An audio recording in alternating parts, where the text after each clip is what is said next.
She woke in a stranger's body, and the Alpha King's wolf bowed before she knew her own name. I had not looked at my wrist in years.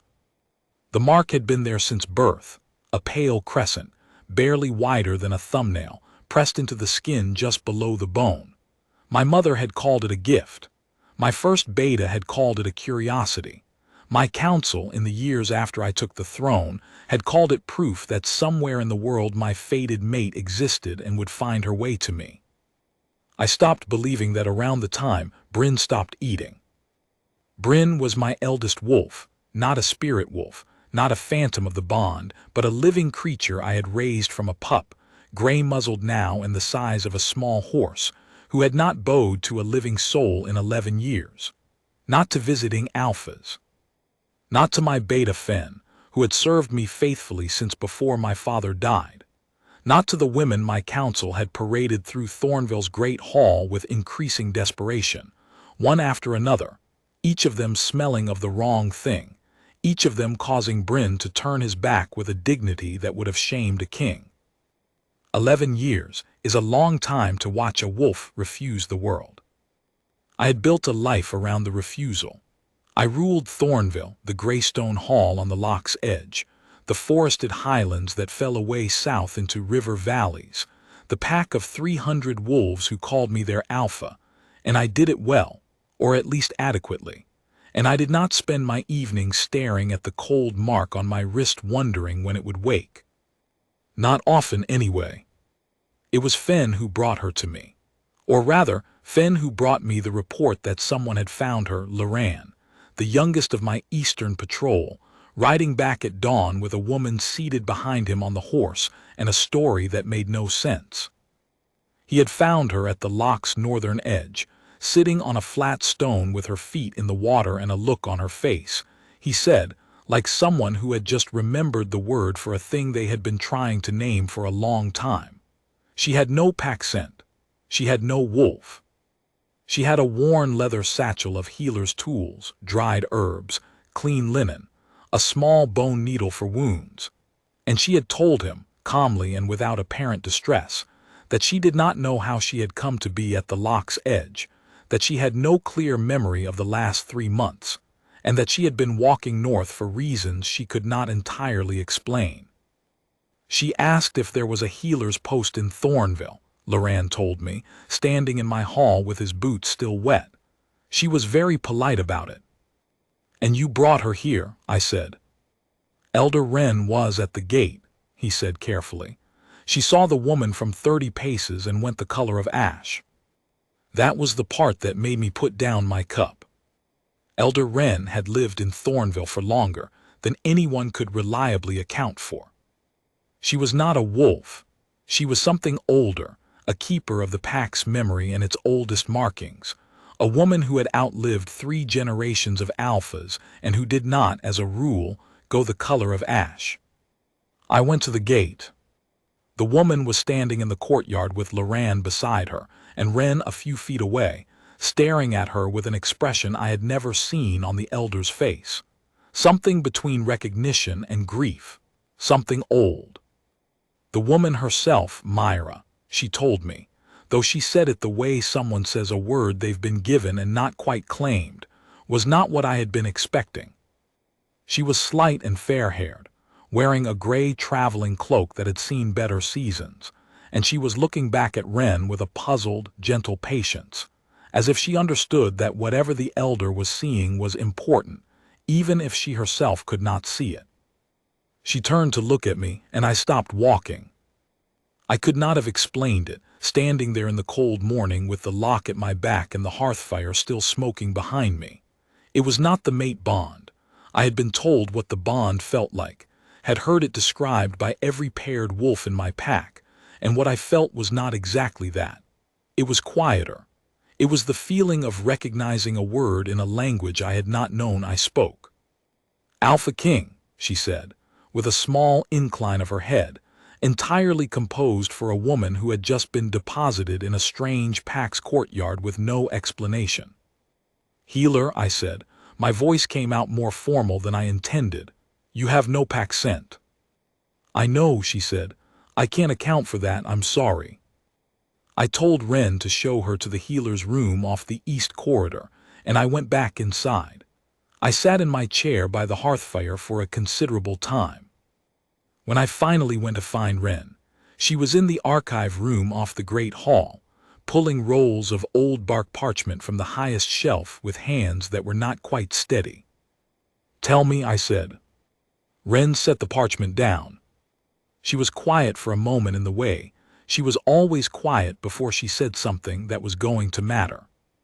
"There is a mark on her left shoulder," she said, "beneath the collarbone. She showed it to me when I asked. She doesn't know what it means." "What does it mean?" Wren looked at me. "It means I need to read more before I tell you." I let her read. That was 3 days ago. In those 3 days, Myra had done what she said she had come to do. Thornville had 7 wolves with injuries from a territory skirmish to the south, 2 with deep cuts that had been stitched poorly in the field, 3 with fever, 2 with broken ribs that were healing at an angle. My pack healer, old Darrow, had been managing, but he was 72 years old and his eyes were not what they had been, and he had told me privately, and with some relief, that the woman's hands were better than his had ever been. I watched her work once from the doorway. She didn't know I was there. She was sitting beside the youngest of the injured, a 17-year-old boy named Colt, who had taken a slash across the forearm that had gotten infected, and she was cleaning the wound with something that smelled of pine resin and wood smoke, talking to him quietly. I could not hear all of it. I heard enough to know she was talking him through the pain with the calm of someone who had done this long enough for the fear to leave her voice entirely. Colt fell asleep mid-sentence. His fever broke the next morning. Bryn found her that afternoon. I didn't send him. I didn't even know where he had gone. He had developed, in his old age, a habit of moving through the hall like something that had decided the usual rules of location didn't apply to him. I was in the courtyard working with 2 of my younger wolves on their defensive forms when I heard the silence. There is a particular silence that falls in Thornville when something is happening that the pack doesn't know how to process. It is not alarmed. It is the opposite of alarmed. It is the silence of a collective breath held. I turned. Bryn was standing in the doorway to the east corridor, which was where the healer's room was. He was not blocking the doorway. He was standing beside Myra, who had come out with a basket of herbs she was bringing to dry in the courtyard air, and who had stopped walking when she found the enormous gray wolf at her elbow, and was now looking at him with the same gentle, puzzled patience she had turned on everything in Thornville so far. She reached out slowly and rested her hand on the top of his great head. Bryn leaned into it. The courtyard was still. My beta Fen had materialized at my left shoulder at some point, and I heard him exhale very quietly. 11 years, Fen said under his breath. "I know," I said. Myra looked up and found me watching. She didn't pull her hand away. She looked mildly uncertain, as if she was worried she had done something wrong. "Is this your wolf?" she asked. "I hope it's all right." "He came to me. I didn't call him." "It's all right," I said. Bryn turned his head and looked at me with his old yellow eyes, and I had the distinct impression that he was making a point. I began spending time near her. I told myself it was because she was a guest in my hall and I was being a responsible host. Fen did not say anything about this, but he had a way of not saying things that communicated volumes. She was not easy to talk to in the beginning because she was watchful. She listened more than she spoke. She asked questions about the pack with a genuine interest that was not the polished interest of someone being diplomatic. It was the interest of someone who wanted to understand. She asked me why the hearth fire in the great hall was never allowed to go out, and I told her it had been burning since the founding, 3 centuries ago, and she looked at it for a long moment and said, "That feels right, like something that should keep going." I asked her, one evening when we were sitting in the hall after supper and the pack had drifted out, what she remembered of before. She was quiet for a moment, then she said, I woke on a roadside in early spring. I had my satchel and my cloak. I remembered how to do things, how to heal, how to cook, which plants were safe. I didn't remember my family or where I'd come from. She paused. I remembered walking north, not as a memory exactly, more as something I was already doing when I woke up. Walking north toward Thornville, I said. I didn't know it was Thornville, she said. I just knew it was north. She looked at her hands. The elder keeps looking at my shoulder, she said. The mark there. I've had it as long as I can remember, which isn't long, but it feels old, like it was there before I was. I did not say anything about my wrist. I was not sure why. Perhaps because the words that were forming were too large to say in the firelight without them becoming something that couldn't be unsaid, and I did not want to put pressure on whatever this was that was happening slowly and without her knowledge and possibly without mine. Perhaps because she deserved to come to knowing in her own time. Instead I said, "Are you all right here in Thornville if you want to leave?" "I don't," she said immediately and simply. Then she looked slightly startled by her own immediacy. "I mean, no, I don't want to leave. I feel like I've been walking for a long time and this is where the walking stopped." She paused. "That probably sounds strange." "No," I said, "it doesn't." Wren came to me on the 8th morning. She spread 3 sheets of bark parchment on the council table, very flat and careful, and pointed to a diagram on the oldest one. The parchment was brown with age, and the ink had faded to a color between rust and shadow, but the mark in the center of the diagram was still clear. A small crescent with a secondary curl below it, like the first letter of something. "The lunar seal of the unfinished bond," Wren said. "I've only read about it. I didn't believe I would ever see it." "Tell me," I said. Wren sat down, which she rarely did, and folded her hands on the table. 300 years ago, she said, the Alpha King of Thornville, your ancestor, 5 generations back, found his fated mate. The bond began. The mate mark appeared on both of them. She touched the parchment. But she died before the bond was completed, before the claiming, before the vow. The moon does not unmake a bond simply because the body is lost. I was very still. The bond was carried forward, Wren said. The soul of the mate, marked by the moon and unfinished, would return. The mark would come with it, not on the same body but on the soul. The lunar seal, she tapped the diagram. This is that seal, it is on Myra's shoulder.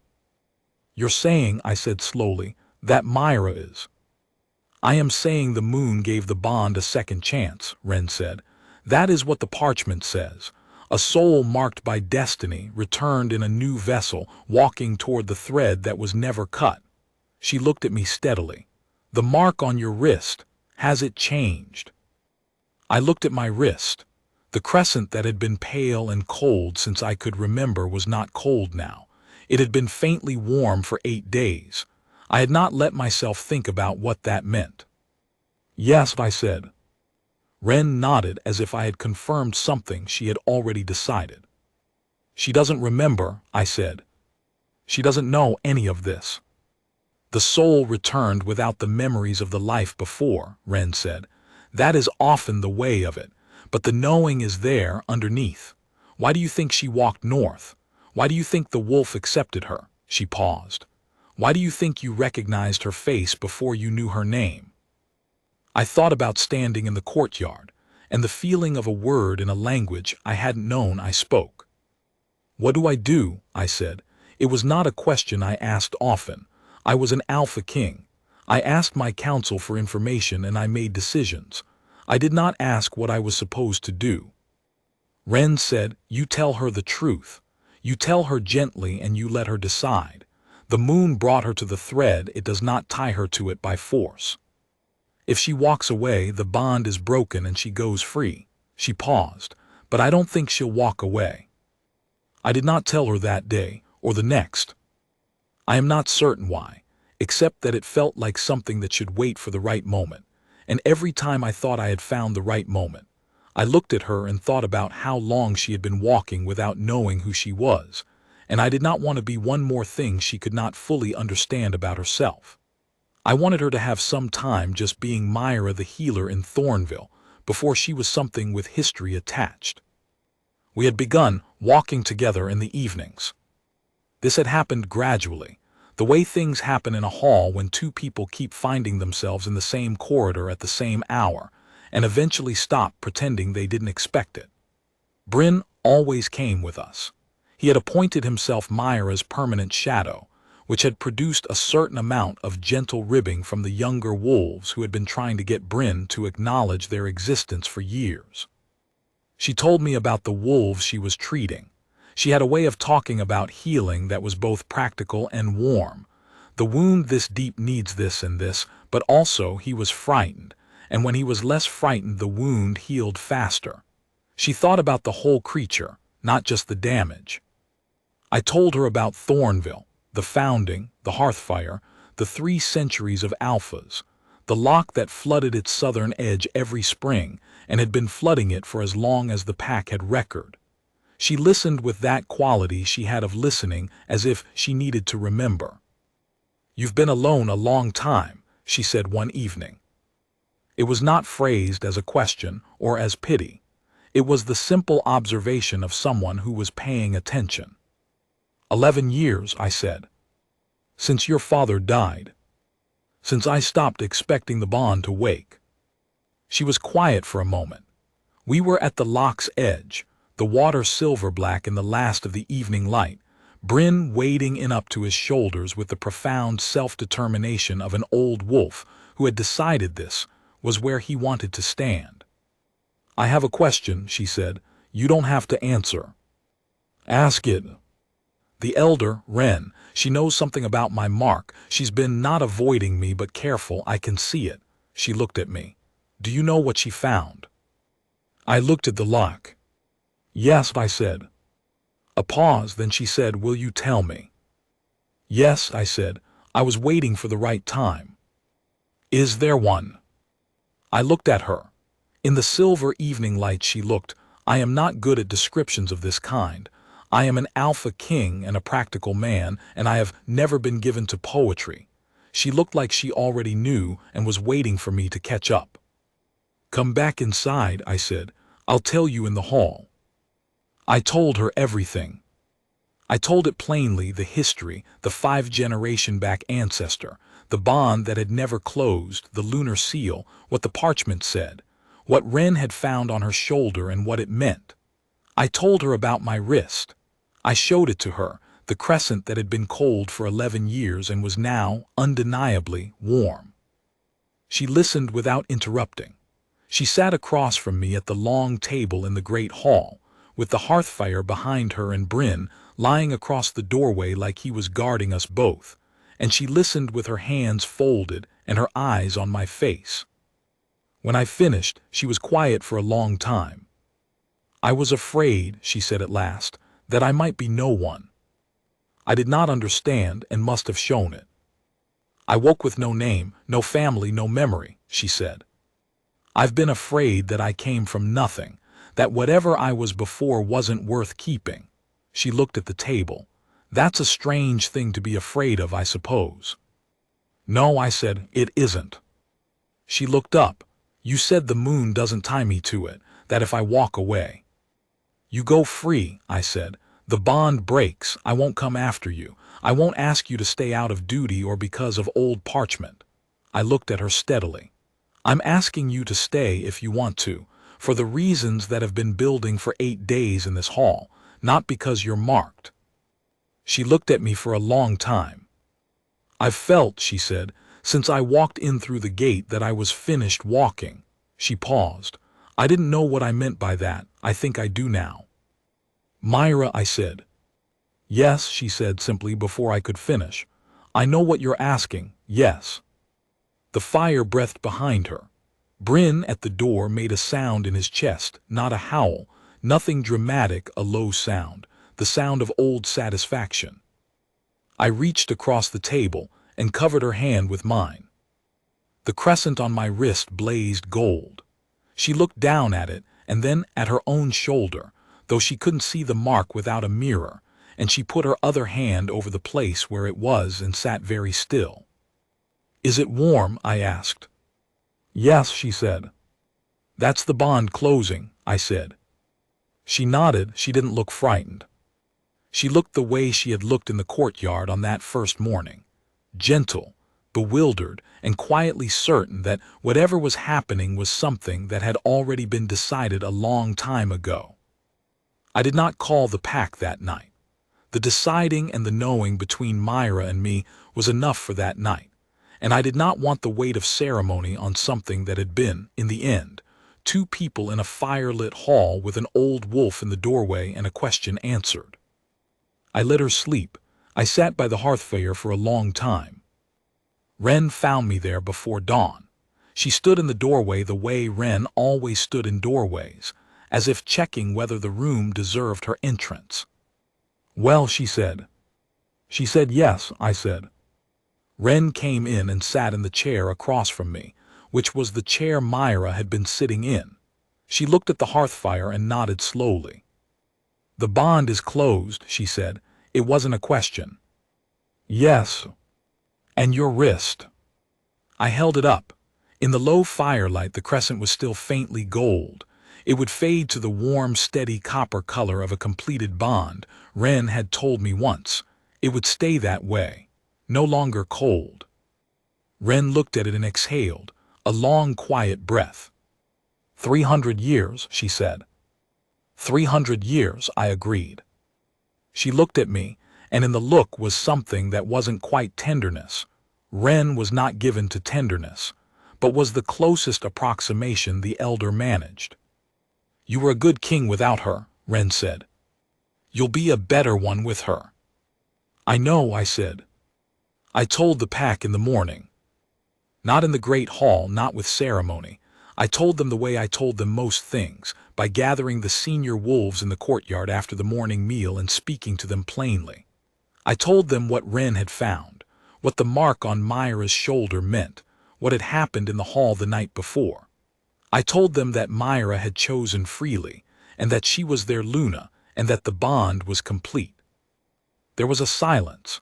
Then old Darrow, who had been Thornvale's healer for 40 years, and who did not display emotion as a rule, sat down on the nearest stone bench as if his legs had made a decision without consulting him. "The unfinished bond," Darrow said. "I thought that was a story." "It wasn't," I said. The younger wolves were looking at each other with the slightly overwhelmed expression of people trying to absorb something that didn't fit in their existing sense of how things worked. Colt, the boy whose fever had broken, whose arm was healing cleanly, was staring at the east corridor door as if expecting Myra to walk out of it and clarify something. Fen, my beta, said nothing at all.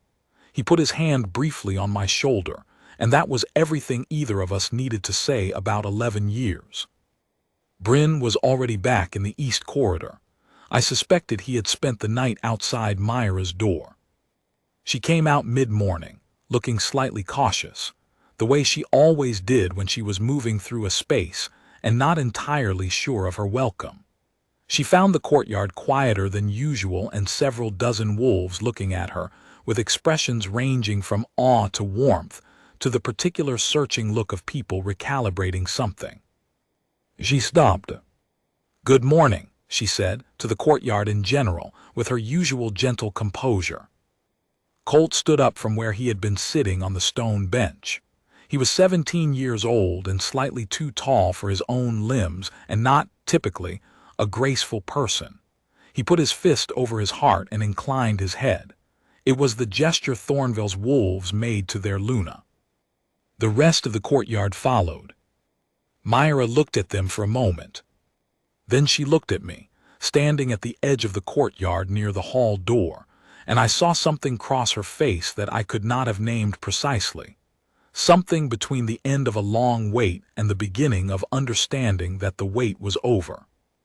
She put her hand over the mark on her shoulder, the gesture I had seen her make the night before when the bond closed, small and instinctive and private. Then she straightened, and she looked at the pack, and she gave a small nod that was entirely her own, not a ceremony, not a performance, just the acknowledgement of a person who has been received and is choosing to receive in return. The days after were quiet. Not empty. Thornville was never empty. There was always the business of 300 wolves and a kingdom's worth of logistics, and the approaching spring flooding of the southern lock edge, and the ongoing work of a hall that housed and fed a pack. Myra settled into all of it with the same practical calm she had brought to the healer's room. She and Darrow worked together in a way that was immediately effective. She had the steadier hands and the newer knowledge. He had 40 years of knowing the pack's particular histories and injuries and small fears. And between them the sick bay was, within a fortnight, the best it had been in a generation. But what I noticed most, in those quiet days, was the small things. Bryn had begun sleeping outside our door. I was not sure when this had become our door. It had been my door for 11 years. But I had woken 3 mornings in a row to find the gray wolf lying across the threshold like a living bolster, and Myra had taken to stepping over him with an ease that suggested she had already accepted this as a permanent feature of her mornings. The pack's pups had begun following her. Not in the frantic way pups followed people who had food, in the quiet, attached way pups follow someone who makes them feel safe. She always knew their names. She seemed to learn them within a day of meeting them, and she remembered not just the names but the things they were worried about and the injuries they had collected and the particular comfort each one needed. She asked me questions about ruling. Not flattering questions, honest ones. Why did I make this decision? What was I weighing against what? What had I gotten wrong and how did I know? She had, underneath the gentleness, a mind that wanted to understand the structure of things. I had not talked about ruling, really talked about it, with anyone since my father, who had been a careful man who taught by asking questions until you found the answer yourself. She reminded me of that. Not in manner, she was softer spoken than my father, and she laughed more easily, but in the quality of attention. I told her this once, and she looked pleased and thoughtful and said, "That's a good kind of person to remind someone of." Wren presented her formally to the pack's elders 3 weeks after the bond closed. I had offered to do it with more ceremony, and Myra had, politely and without fuss, declined the ceremony while accepting the presentation.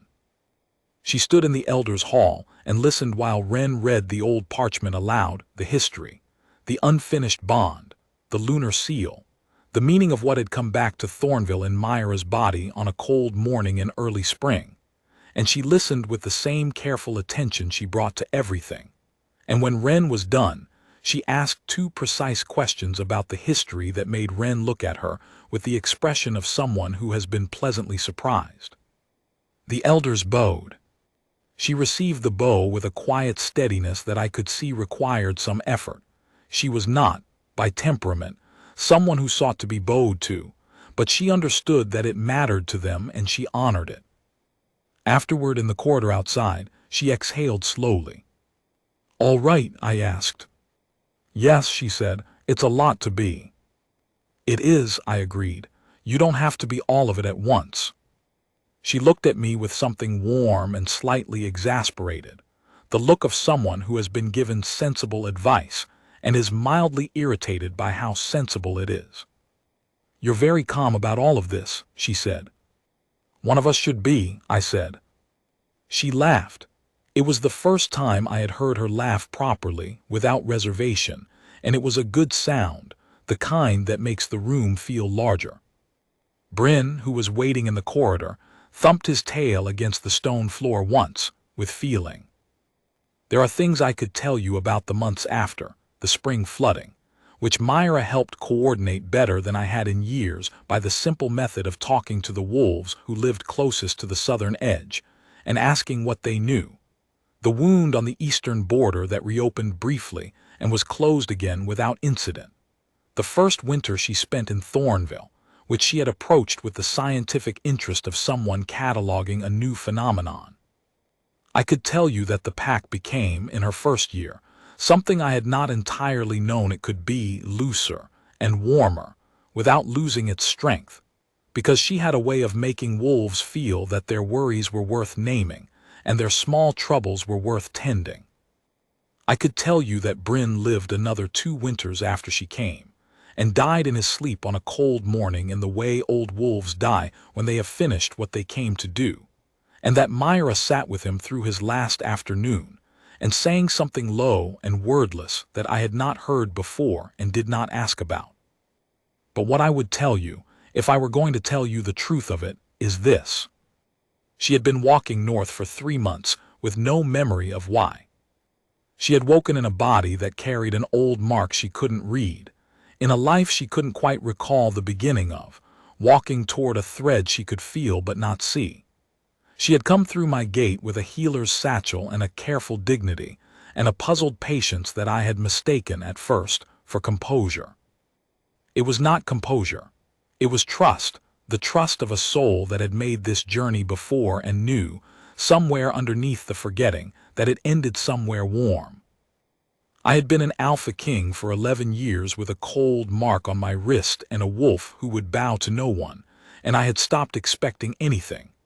I had built a good life around the not expecting, and I had told myself that was enough, and most mornings I believed it.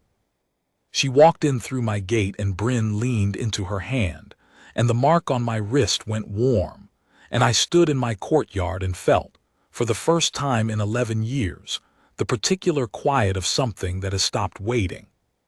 She is my Luna, and the bond is complete, and the hearth fire in the great hall has not gone out. The pack says the founding fire has been burning for 300 years. I think now that it was waiting too.